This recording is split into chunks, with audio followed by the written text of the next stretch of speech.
We are staying on top of that breaking news out of Washington on a legal case that impacts North Carolina elections.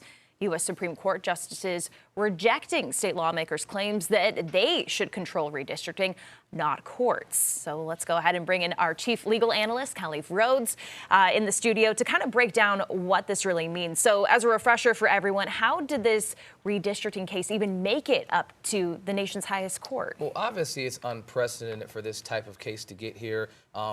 Our courts at the Supreme Court on the state level had a lot of changes, but this case dates back to 2021 when it was a democratically held Supreme Court. And the court in 2021 said that the district maps that for congressional races that our General Assembly created were unconstitutional. They had to go back and look at those.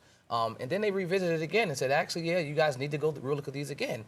And then our state General Assembly decided to take it to the Supreme Court. The Supreme Court was deciding on even if they wanted to hear the case. They granted cert to hear the case. Well, we had an election. 2022, we got new judges in there. Those judges went back and reversed everything that the Supreme Court judges in our state had put in place. They actually said, we're overturning this, and we don't have authority to even listen to these types of cases. They basically said our state courts cannot oversee what the General Assembly does in terms of elections. Today, this court said, well, no, actually, the state courts can and should look at what the General Assembly does in terms of elections. And so that was huge. Huge for this state and huge for across the country, for sure. Because that basically means that there's some body, some courts overseeing what lawmakers are doing. I think it took us back to our fundamental principles. We have a checks and balances within our system. And so what the General Assembly was attempting to say was there was this theory of an independent legislature, that they were saying the state courts don't even have authority to oversee us.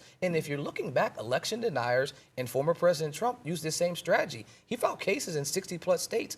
And if this would have been upheld, if the Supreme Court of the United States would have said this theory that there could be no oversight of what states' decisions have been done on the General Assembly level, this could have been disastrous, or at least have large-reaching implications way further than North Carolina. And so this at least allowed states to reel it back and say, even if you do something that could be perceived as unconstitutional, there'll be a check on the state level to make sure that you fall within lines. Because that's the whole point, right, is to have everyone checking in on people's work. Now, real quickly, a final question here. What does this mean for people as they go into our next elections? Well, it's a win for folks in the state of North Carolina, slightly. Because they had already made the changes, it really won't have a major impact here for North Carolina voters. The decisions that were made, they already went back and redrew the maps the way that they wanted to, so no harm here.